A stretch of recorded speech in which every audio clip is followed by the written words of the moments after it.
this video is to walk you through the canning process, go over supplies, and review the Presto pressure canner. Let's get started with the supplies needed.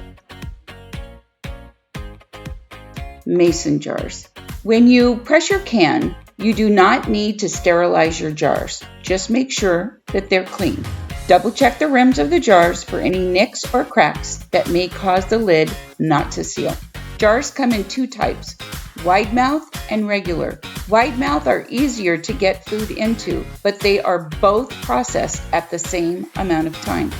You can using half pints, pints, and quarts. Half pints and pints pressure can for 75 minutes and quarts 90 minutes. The purpose of ring bands are to hold the lid in place until it can vacuum seal with pressure. They last a long time if not damaged, but the lids need to be purchased for every use. Never reuse a lid when canning. Tighten the ring band to fingertip tight. Do not over tighten the rings. You will want air to be able to escape the jars. The debubbler is a tool you use for getting little air pockets out of the jar. It also is a tool for measuring. Each one of these steps is 1/4 of an inch. You place the tool on the jar lip and make sure the food and liquid is below the line. Another way to judge 1 inch on the jar is at its neck. To debubble, you run the tool 3 or 4 times around the jar to release any air bubbles.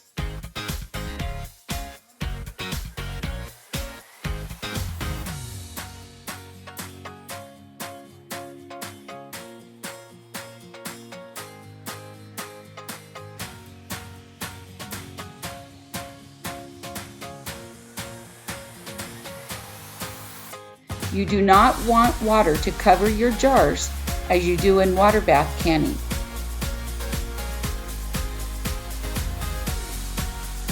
A rack comes with the canner. This is so your jars do not connect with the bottom of the pot.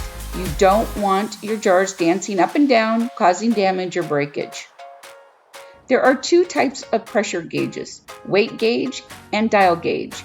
I have a dial gauge, but have invested in a weight gauge as well. I use the dial gauge mainly for filming videos. In my area, the pressure pound is 10. The amount of pressure needed for your area depends on the altitude above sea level. See the link in the description box below. If you don't know your altitude, I've included a link for that as well. Now let's go through the process. When filling your jars, you need about a 1 inch headspace. Headspace is the unfilled space between the food in the jar and the lid. But go with what your recipe suggests. Once jars are ready, wipe down the jar lip with a towel and use vinegar to make sure there's no grease that would form a barrier between the lid and the lip of the jar. Once jars are ready, you can place them into the canner with the appropriate water level. You can add about a tablespoon of white vinegar to the water to help with mineral deposits from hard water. Cold items go into cold water, hot items go into hot water. Never place a hot item into a cold pot of water. It can get thermal shock. Keep in mind, if you start with cold water, it will take the canner longer to heat up and form steam. If you're only canning a few jars, fill empty jars with water to include with your food-filled jars to stop them from hitting each other and potential breakage. Add canner lid. Lock into place. Turn the heat on high. When your pot heats up, you will start to see a stream of steam coming from the valve and stem. It will spew and hiss water.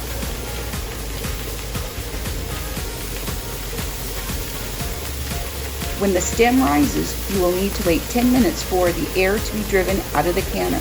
This will allow the temperature to get to the 240 degrees needed. You need to watch your gauge very carefully. Try to keep the pressure at the same level. If you go 1 or 2 pounds over, you'll be fine. But if you go below the required pressure, you must start the canning process time over. If the pressure starts to rise and you have a gas stove, you can simply turn off the heat, let it cool down, and then turn back on the burner.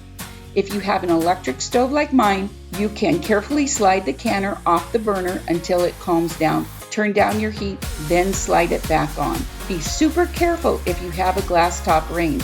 It will scratch easily. And always check with your manual to make sure your glass top manufacturer approves pressure canning for your model.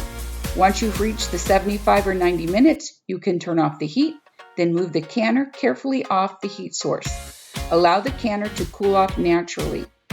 Do not try to cool it off in any way. After about 15 to 20 minutes, the pressure will go down and the stem will drop. I usually wait about 10 to 15 minutes before removing the top. Always lift the back of the lid first to avoid scalding steam in the face, and you may want to use pot holders or towels to save from burning your hands. Once the process is completed, remove the jars using a jar lifter or tongs when the process time is complete. You lift the jars vertically. Try not to tilt them. Tilting can cause the food inside to interfere with the seal of the lid. Transfer them to a cooling rack or towel on the counter. Leave at least 1 inch between the jars. Be careful not to set them directly on the counter or in a drafty place. This may cause temperature shock and can cause breakage. Let your jars cool undisturbed for 12 to 14 hours. While the jars are cooling, you will hear a ping sound as the lid seals. This is normal. This is what we want to hear. Tapping on the lids will give a good idea if the jar is sealed. You'll hear a ping ping sound, or if unsealed, a thump noise like this. If you have a jar that didn't seal, if no more than 24 hours have gone by, you can reprocess the jars using a clean lid. You can also use a clean jar if needed. Let's go through siphoning. Siphoning is when the liquid in the jar has been forced out. There are several reasons why this may occur. It could be improper cooling down. It could be volatile pressure in the canner. It may be that it wasn't debubbled properly and there was hidden air in the jar. Another reason would be not leaving enough headspace.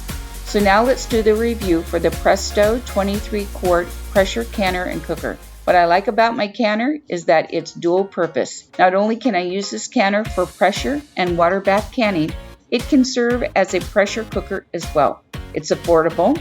My other option was the All-American canner, and it's 3 times the cost of the Presto.